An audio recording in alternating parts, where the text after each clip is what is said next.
It isn't any great secret that I am not a fan of the erstwhile royals, Harry and Meghan. Indeed, it isn't a stretch to say that at this point, having worn out their welcome both within the royal family and without it, and on several continents, most people aren't or are no longer fans of the malcontent couple. It goes almost without saying, though I'm going to say it anyway, that there is a ton of stuff to justify our dislike and or disillusionment with this couple. Their constant petty whining, their made-up stories, secret backyard weddings with the Archbishop of Canterbury and near-catastrophic car chases. Truly the most generous I can personally be about describing Harry and Meghan is to say they are tiresome. But let's be reasonable. Fair is fair, right? Look, here's an example. It seems crystal clear to any sane person that Donald Trump has spent his life, not only his presidency, his life, in shady criminal behavior. But we are Americans, and at the end of the day, we believe that even Donald Trump is entitled to the presumption of innocence until proven guilty by a jury of his peers. So let's cut Harry and Meghan a little slack too. Here's what I mean. Harry's Spare sold 3.2 million copies plus worldwide in its first week of publication.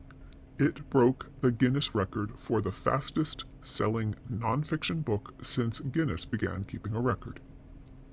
Those are sales numbers most authors would give their eye teeth to achieve.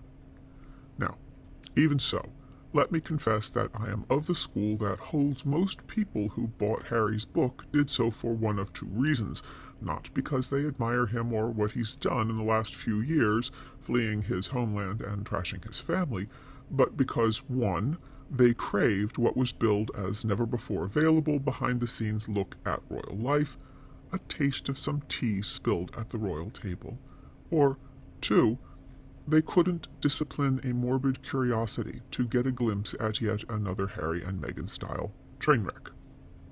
Still, the numbers are the numbers. If all Penguin Random House wanted was a bestseller, and Penguin Random House is, of course, a legacy publisher, so one must imagine this was a primary goal, well, the company backed the right horse and marketed it superbly.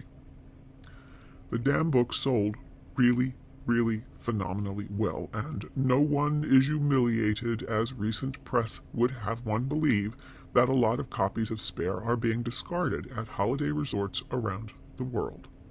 That Spare is being left behind by vacationers at the end of their vacations is, well, normal. Many people take books along with them on holiday and then leave them behind in hotel rooms and vacation rentals when it's time to return home, choosing instead to fill up the room in their suitcases with souvenirs or, a rumpled pile of sandy beach towels.